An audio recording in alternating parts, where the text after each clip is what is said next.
Take a look at this picture of the Grand Canyon. This is the south wall of the Grand Canyon of northern Arizona, taken at sunrise. At the bottom you see the Colorado River. This is the south wall of the Grand Canyon. Here you see hundreds and hundreds of layers, but remember that every one of those layers is just a layer of dried out mud. Now, some of these layers at the bottom go for 277 miles.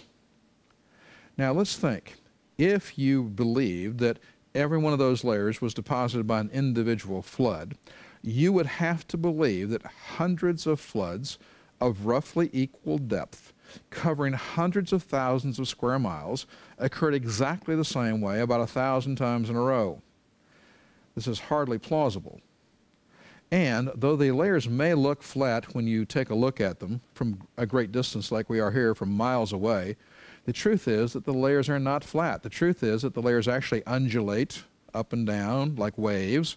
There are places where you can actually find one layer meeting another at a 90-degree angle.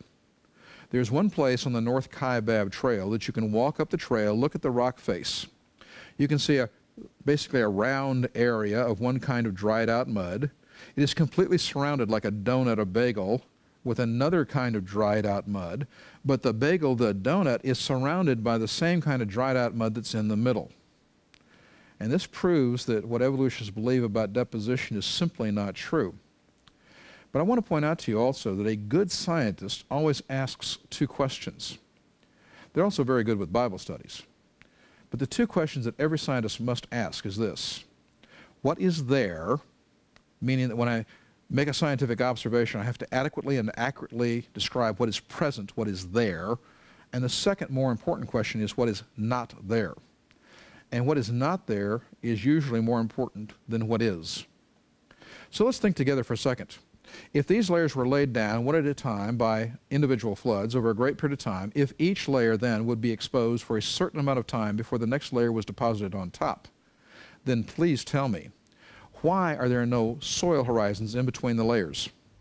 Why are there no V-shaped erosion marks in the layers? Why are there no animal holes in the layers? Why are there no root holes in the layers?